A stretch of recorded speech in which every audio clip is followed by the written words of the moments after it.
vibes. G45 Zebara zeputi tititi Hanzi vari kuti tititi Ostileni Nemukunda taifambidzana Una pacho patakasvitsana Ndakazona machinda kumba kwedu vachanya Zvanzi kudiwa kudare mangwana Uri kudiwa ramambu Une chiko chandisiri kuzivaka Une hombe wakapara kuvhara diki hombe iwewe uchifura Uri kudiwa ramambu Une chiko chandisiri kuzivaka Une hombe wakapara kuvhara diki hombe iwewe uchifura Zaire gondora wakatsemura Mwana wa mambo wakadzura Ndeme vanhu mawakarimira pamusoro ivakuru inini ndimbotaura Kana dziri mombe njabvisa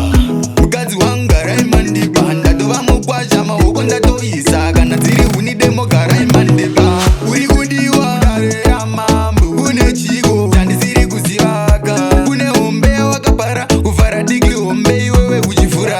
Uri kudiwa ramambu Une chiko chandisiri kuzivaka Une hombe wakapara kuvhara diki hombe iwewe uchifura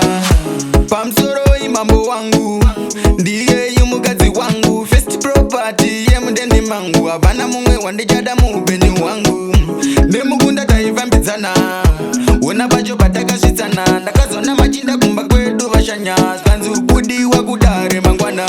Uri kudiwa ramambu Une chiko chandisiri kuzivaka Une hombe wakapara kuvhara diki hombe iwewe uchifura Uri kudiwa ramambu Une chiko chandisiri kuzivaka Une hombe wakapara kuvhara diki hombe iwewe uchifura Zaire gondora wakatsemura Mwana wa mambo wakadzura Ndeme vanhu mawakarimira pamusoro ivakuru inini ndimbotaura Kana dziri mombe njabvisa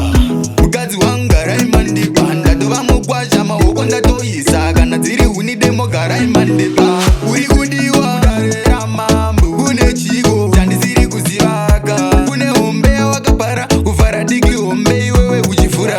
Uri kudiwa ramambu Une chiko chandisiri kuzivaka Une hombe wakapara kuvhara diki hombe iwewe uchifura Pamusoro imambo wangu Ndiye yumukadzi wangu First property yemudendi mangu Havana mumwe wandichada muupenyu wangu Nemukunda taifambidzana Una pacho patakasvitsana Ndakazona machinda kumba kwedu vashanya Zvanzi kudiwa kudare mangwana